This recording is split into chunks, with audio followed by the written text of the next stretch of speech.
meeting is being recorded. Welcome to the WBC Faster Together LinkedIn Live series of the Women Business Collaborative. I'm Gwen Young, Chief Operating Officer of the WBC, and today my co-host and WBC Advisory Council champion Linda Peek Schacht is joined by award-winning journalist and author Susan Page for a conversation on women in power. WBC is an unprecedented alliance of over 65 women business organizations and hundreds of business leaders building a movement to achieve equal position, pay, and power for all women in business.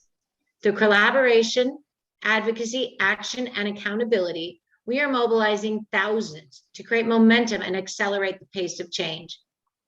We celebrated that momentum this past Friday when WBC founder and CEO Edie Frazier rang the closing bell at the New York Stock Exchange. She was joined by members of our leadership, a diverse board of directors, advisory and leader councils, partners and sponsors that include more than 34% people of color. Please check the chat for our 9 action initiatives through which we aim to accelerate change and join our movement at wbccollaborative.org. Each week in this series, we offer different ways to advocate change and accelerate impact by presenting data, research, and best practices, by lifting up the power of women's voices for change, and by showcasing the importance of cross-generational collaboration and the allyship of men in the movement. So Linda, let's get started. Thanks, Gwen. There's no better person to help us think about women's power and building it through vision and voice than Susan Page, our guest today, the author of Madam Speaker, Nancy Pelosi and the Lessons of Power, which comes out in paperback on March 22nd. Susan is an award-winning journalist, Washington Bureau Chief of USA Today, and the author of Matriarch, a biography of Barbara Bush, and an upcoming biography on Barbara Walters. You've also seen her as a frequent commentator on U.S. politics and policy. Susan, welcome. We are so happy to have you here today. Before we get started, I want to ask you about and acknowledge the agony that we are seeing in the Ukraine. And from your standpoint, as both a journalist and as a student of power, what do you see in terms of the way women and journalists are engaging and helping and supporting in this time of real crisis in Ukraine? Well, Linda, it's such a pleasure to be with you, and my congratulations to this group that's doing such interesting and important work. It's my pleasure to join you here today. What an historic moment we're seeing unfold. You know, as a journalist, I've seen some big events in world history, wars in Iraq and Afghanistan, the 9/11 attacks and more. But I think there's been no more momentous development since World War II than this Russian invasion of Ukraine. And here's something that I think has been notable in that it doesn't seem notable. And that is the number of women in very senior positions of journalism and government and on the ground who are involved in handling and dealing with and responding to this invasion and the war, this brutal war we see in Ukraine. You know, you think about it, the Speaker of the House, who spoke with Ukraine President Zelensky yesterday, Nancy Pelosi, the Vice President of the United States, who was in Poland yesterday to meet with leaders, Kamala Harris, the U.S. Ambassador to the United Nations, Linda Thomas-Greenfield, a woman, the Ukrainian ambassador to the United States, also a woman, Oksana Markarova. I hope I'm saying that right. And you know, you see it in journalism as well. There have always been women journalists in war zones, but never to the degree and the numbers that we see today. And let me just mention two who have done such outstanding work. One is Clarissa Ward of CNN, who's been on the scene in Kiev. This just weeks after her incredible work, months after her incredible work in covering the U.S. withdrawal from Afghanistan. I mean, she has been brave and smart and on the scene. And let me also mention Lindsay Addario, who is a New York Times photographer. And I don't know if you saw the picture on the front page of the New York Times earlier this week that showed a mother and her two children who were killed by mortar fire on the street in a town outside Kiev. And a man, a church volunteer who was trying to get them to safety, also shot and died later. One of the most powerful photographs I can remember ever seeing, and one where we saw her talk about this in a wonderful interview the next day with Nora O'Donnell, who, by the way, anchor of the CBS Evening News and a woman. So I just say this to note that when we saw women involved in these very senior positions of all kinds of fields before, they would often be the one and only. And one of the great things we're seeing now is that they are no longer alone. That's great. And they are really inspiring. Well, let's turn to the book. And before we dive into the epilogue where you talk about lessons of power from Nancy Pelosi, let's talk about the additional interview that you've done for the paperback edition with her. Can you talk a little bit about that?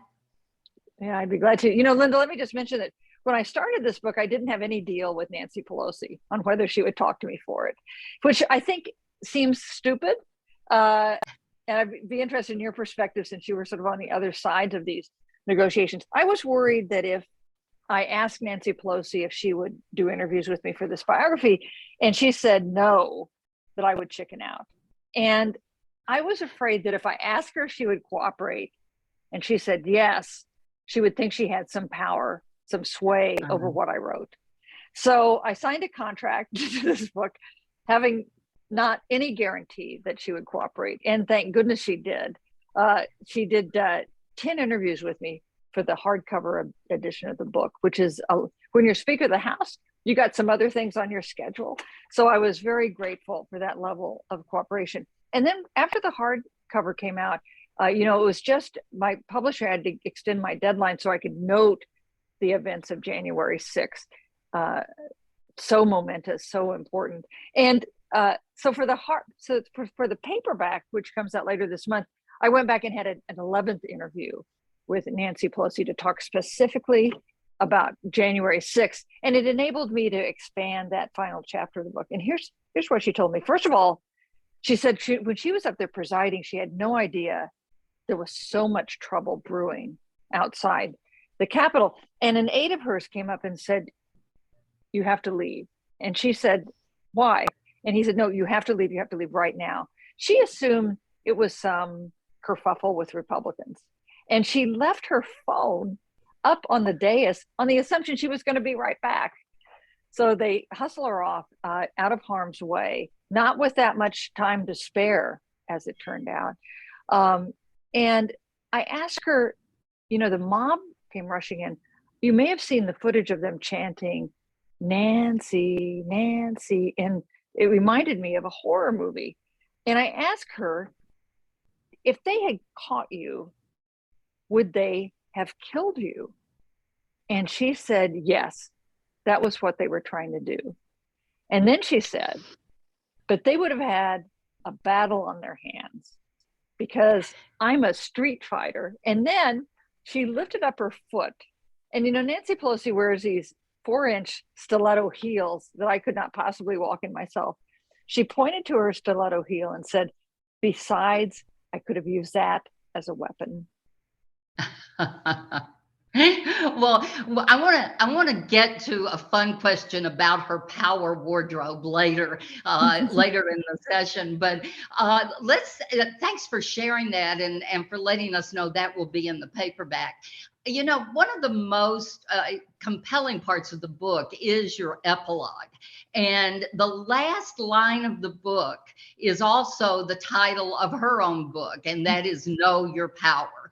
And she got that from Congresswoman Linda Boggs. So why did you end with that? And what does it mean to you and to her to know your power?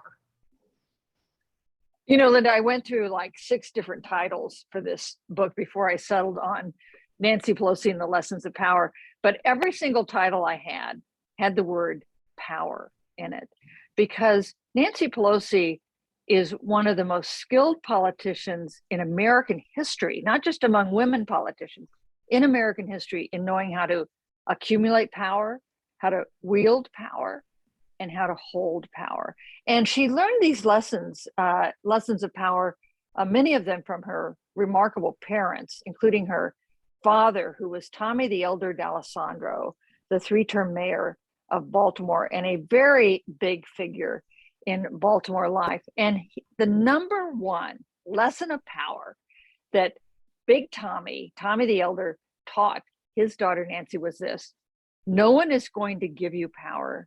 You have to seize it. And that is a lesson that he followed in his career. He first got elected to Congress by challenging an incumbent Democrat and beating him. It's a lesson that Nancy Pelosi pursued when she ran first for the leadership in the House, defying the men ahead of her who thought they were all lined up to take those jobs. And when members of Congress or others come up to her and say, what should I do? This election looks very hard. She says to them, nobody is going to give you power. You have to seize it. And that is a lesson that, frankly, you could apply to journalism. I bet you could apply it to academia. I'm sure you can apply it to business. That's right, and it really is in her DNA, right? The not just the notion of politics, but the idea of seizing power and leading. You know, she was ready to seize that power when those doors opened up, and she would announce her candidacies on the same day that the seat became open, right? But one reason she was ready were the 5 Ps that she taught her children. Can you talk a little bit about that? I think everybody on this session will appreciate it. So Nancy Pelosi had a saying. She had 5 kids. She had 5 kids in 6 years in a week. I mean, she had kids like you wouldn't believe it. She called it the Catholic way. She just had, she had 5 kids, boom, like that. You can imagine what their household was like. She had a phrase that she repeated so often that her family did not need to hear the whole phrase. They just referred to it as the 5 Ps. The 5 Ps are proper preparation prevents poor performance, which is not that melodious, but it does have a point. And this is a point she made with her kids the whole time they were growing up. It's a lesson she applied as she has applied as House Speaker. She is meticulously prepared, especially before big events. Well, you know, let's talk a little bit about being prepared to run for and win whip, run for and win speaker, being willing to take the leap. My favorite chapter title from the book is "I Don't Think These Boys Know How to Win." How did she show the boys how to win? You know, she knew how to win, and she cared about winning. She is intensely competitive, as politicians tend to be. I think 2 things forged her. I mean, there were 3 things. Just remarkable parents, her mother as well as her father, remarkable figures. She had 5 older brothers. So she learned how to take care of herself with 5 older brothers who were trying to boss her around. The other is she went to all-girl schools. She went to all-girl Catholic school in Baltimore growing up, and then she went to what was then Trinity College in Washington. And I think there is, I always went to co-ed schools, but I think there is a quality of leadership that I observe in so many women in politics who did in fact go to all-girl colleges. I'm thinking about Hillary Clinton, for instance, as well as Nancy Pelosi and others. I think the fact that, and this may not be quite so true today, but I think the fact that all the positions of leadership were being held by female students, no men around to do it, no male students around to do it, I think had an effect on her and made her more fearless than she already was. Well, fearless, but also somewhat ruthless when she wanted to wield her power, right? I mean, she wasn't afraid to reward or to punish her colleagues or to take on or support presidents. Let's talk about those 4 presidents that she served under. You cover 3 of them in the book. So what can we learn from the way she adapted and then interacted with those presidents? You know, she grew up around presidents. Harry Truman was, her father called Harry Truman the boss. Her father was an ally of FDR. When she was 16 years old, John Kennedy, then a senator, came to Baltimore to do a dinner with her father because he was running for president. You know, that was a time when big city mayors in the Democratic Party were real kingmakers. So she does not have a fear of presidents. And as you know, having worked for presidents, a lot of people get in the Oval Office and suddenly all their complaints about them that they've been talking about on TV or to their aides disappear because they're in awe of the president. That is not Nancy Pelosi style. She's respectful of presidents, but she understands they have strengths and weaknesses and can be fairly confronted. George W. Bush, she told me George W. Bush made the worst mistake in American history with the invasion of Iraq. That's a pretty fierce thing to say. And yet she also rescued him by pushing through that the TARP Act in 2008 that was quite unpopular, but may have saved us from a Great Depression. She I think, adored Barack Obama, very respected him very much. And yet she also basically made him go for the big version of the Affordable Care Act after he had lost his 60th, the Democrats had lost their 60th seat in the Senate, when he and his White House chief of staff didn't want to do that. When it came to Donald Trump, she felt she told me early on in the interviews I did that he was creepy. By the end of the time I was researching the book, she was describing him as dangerous. So she had a very confrontational approach to Donald Trump, as you can remember, including 2 impeachments. And Joe Biden and old Paul, you know, the kind of Paul she's grown up with, I think she feels a lot of affection for Joe Biden, but also some exasperation at some of the times he stumbled. Well, and I don't think many people know what's in your book, and that is that when Obamacare, called Obamacare, when the Affordable Care Act passed, they actually had buttons on the house that said what? In the house that said what? That said Pelosi care. Because, you know, Right. the Affordable Care Act would not have passed without Barack Obama, no question. But the Affordable Care Act would not have passed without Nancy Pelosi, and Barack Obama himself told me that. Well, and we'll get to your final thoughts on why she's the most consequential speaker since Reagan. But first, in this series, we look at cross-generational leadership. We look at conversations across generations. She's had her own cross-generational challenge with the squad. Can you tell us what we can learn from the way that she dealt with AOC and the squad as they came into the Congress and since they've been there? Well, I think it's been a difficult relationship on both sides. And on the one hand, she told me that there were ways in which AOC reminded her of herself when she was a young person in politics, pushing for universal health care, not being particularly sympathetic toward officials who said things were too hard to do. That is a characteristic often of young people in politics and others who are pushing for change. And that's a good thing. But I think she also feels that AOC and the squad are not always realistic about, number one, the nature of our country, which includes, you're not going to have power unless you appeal to moderates as well as to liberals. A district in the Bronx and Queens is very different from a district in Kansas City or Colorado or Illinois, where moderate Democrats were trying to compete. And Nancy Pelosi has very strong ideological views, but she is very much a pragmatist. So her view has always been, let me get the most liberal thing I can pass. And sometimes that's a whole loaf, like the Affordable Care Act. Sometimes that's half a loaf. Sometimes that's a quarter of a loaf. And I think that her frustration with some of the most progressive voices now in the House is that they seem unwilling to make the compromises necessary to get something when they can't get everything.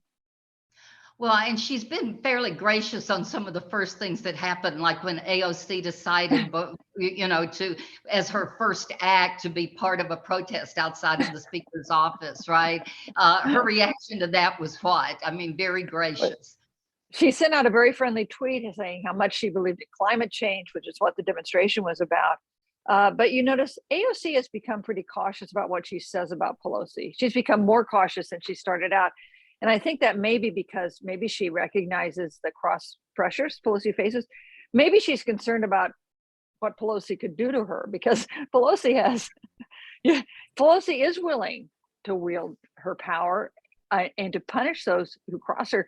I went out and interviewed Harry Reid, the former Senate Majority Leader who passed away not too long ago. I went up to Las Vegas to interview him for the book, and he told me that he's the Democratic Senate Majority Leader going to speak to the Democratic Speaker of the House. So you'd think that if he had a favor to ask, that she would have done it. He asked her to put a new Nevada Congresswoman on the committee she wanted, and Pelosi said no. And Reid said, why not? And she said she voted for Steny, that is for Steny Hoyer, who was running against Pelosi. They have a long rivalry. And Harry Reid told me it took him 3 terms to finally convince Pelosi to let the waters pass and to put this member of Congress on the committee she wanted. Well, I think the way that she wields power is really important, and also the way that she shares the credit. But that was acknowledged by some of the male allies that she's had, that you quote in the book. And we look at male allyship and how important it is here at the WBC. So she had powerful mentors and allies, and one of them even said she had the finest political mind he had ever met. Can you talk about those men and how they supported her? So that was Jack Murtha, who could not have been from a more different district than Nancy Pelosi, from San Francisco. Jack Murtha from a Rust Belt district in Pennsylvania, a Marine, somebody who had been in the House a long time, definitely a member of the Old Boys Club. And they had a kind of kinship. They helped each other. They got along. And that helped Pelosi win. Murtha became an ally who would go to other members of this Old Boys Club. And Murtha said in papers that we found in his archives, he's also passed away, that he would go to the other old guys and say, no, she's okay. You can vote for her. It was an important relationship for her. It's also an important relationship for him. And when he wanted to run for the leadership, he actually ran against Steny Hoyer for majority leader at one point, guaranteed to lose. And she backed him because he had backed her. That cost her something to back somebody who then lost. It created some additional hard feelings with the Steny Hoyer folks. But she was loyal to Jack Murtha because Jack Murtha had been loyal to her. Well, let's do a fun question. Talk about what I see as her strategically chosen wardrobe. We all know the red coat coming out of the White House during the Trump years. I'm assuming she doesn't talk about that, but what did you glean anything about the way she sees her wardrobe? Madeleine Albright had her pins that she wore that told us how she was feeling that day. What about Nancy? How does she look at that? Well, let me tell you how she describes that red coat, which seems so perfect. It was a solid red coat. It had a little bit of a swing to it. When she came out of the White House after that first meeting with President Trump, after Democrats had done so well in the 2018 midterms, and she had those sunglasses on, she looked like a woman with power. But she said that was an accident. She said that she wore that coat because it was cold that morning. And so she decided to wear a coat, and she pulled that coat out of her closet because it had just come back from the cleaners. And she said that it has become so iconic that she says she can no longer wear the coat because it seems like she's sending a big message when she wears it. But she tends to wear very classic designs and solid, bold colors. And whether it's deliberate or coincidental, when she came out of the White House that day, one iconic photograph wearing red coat. Another iconic photograph followed in October 2019 when she met with Trump and others in the cabinet room, stood up, jabbed her finger at him, said, "Why do all roads lead to Putin with you?" And then walked out. And that picture of her standing up in her blue suit, jabbing her finger at the president of the United States across the cabinet room table, became another iconic photo. Red, blue, and then finally white. At the State of the Union address in 2020, you may remember she was dressed all in white. That was the one time that Donald Trump got under her skin. And after he had delivered the State of the Union address, awarded a medal to Rush Limbaugh, which enraged her, she stood up and tore up the text of his speech. So red, white, and blue, it does seem like a message. Yes, and we're running out of time. I just want to ask one question, quick answer. Why will she be seen as the most influential speaker since Rayburn? Yeah, and Charlie Cook, our friend, says one of the 5 most effective speakers in American history. Well, just think about this. On the leading Democrat on the Intelligence Committee for 9/11, the most senior Democrat to oppose the Iraq War from the start, pushed through the bank bailout in 2008, pushed through the Affordable Care Act 2 years later, and finally became the face of the Democratic opposition to our most disruptive president, Donald Trump. That is quite a record. Yes, it is. And thank you so much for your time, for your insights, for continuing to inform us about the world and about strong women.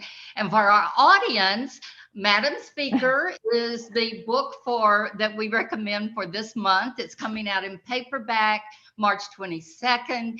After today, I know you're going to want to have your own copy. Mm-hmm. So Gwen, tell us what's coming next week. Thank you, Linda and Susan, for such a timely and enlightening interview. And thanks to all of you for joining us. This has been fantastic.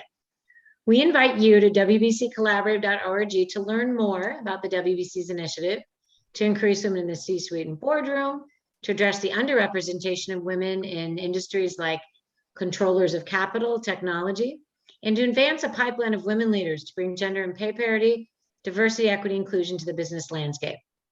Join our movement, and please join us here next week when I talk with Dara Klein and Velma Devereaux on the subject of non-traditional pathways to the C-suite. Have a great day and happy Women's History Month.